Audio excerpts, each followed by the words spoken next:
আমরা ধরেছি ভাই।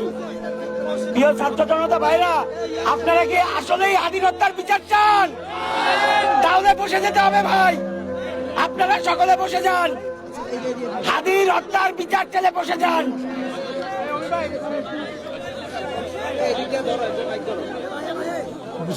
বিসমিল্লাহির রহিম। ইন্না লিল্লাহি ওয়া ইন্না ইলাইহি রাজিউন।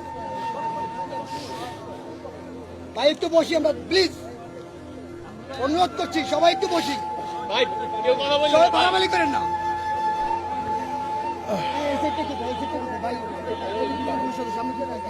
12 বছরের রিপ্লেসমেন্ট গ্যারান্টি নিয়ে তানভীর মেটালি প্রথম বাংলাদেশে।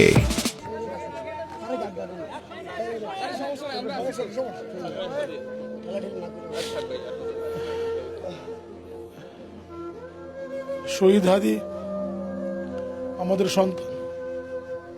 গত শুক্রবার বিকেলবেলায় ঘটনা শোনার পরের থেকে আমরা বরিশাল রেঞ্জে আমাদের কার্যক্রম এখন পর্যন্ত অব্যাহত রেখেছি ফ্যাসিস্টের এগেনস্টে। কথা পরিষ্কার, তোমরা যারা এখানে, আমি সবাইকে তুমি বলে ডাকি কারণ আমি ম্যাক্সিমাম চিনি। আমরা তোমাদের লোক, তোমাদের প্রোডাক্ট।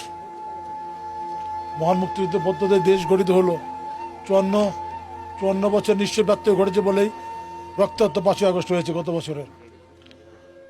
আর যে দুর্ঘটনা ঘটে গেল শরীফ হোসেন হাদি, এটা কোনো অপূরণীয় বিষয়। আমি সবসময় বলি, আমি সকালে কথা বলছিলাম আমার কিছু লোকদের সাথে, যে তার একটা দেহ পুরোটাই বাংলাদেশ, আগাগোড়া দেশপ্রেম। এটা দুঃখের প্রকাশের ভাষা নেই। যাদের অপূরণীয় ক্ষতি, আমাদের রাষ্ট্রীয় শোক দিবস পালন ঘোষিত হয়েছে। উপদেষ্টা প্রধানমন্ত্রী বলেছেন শনিবার। আমরা কথা দিচ্ছি, এটা আমি, সবাই আমাকে চিনো, একটুকু ছাড় তো হবে না। ফ্যাসিস্টের কোনো ছাড় নাই। আমি আপনাদের সাথে একমত না। ঠিক আছে, কথা হবে, এটা স্বাভাবিক না। রাতের আধারে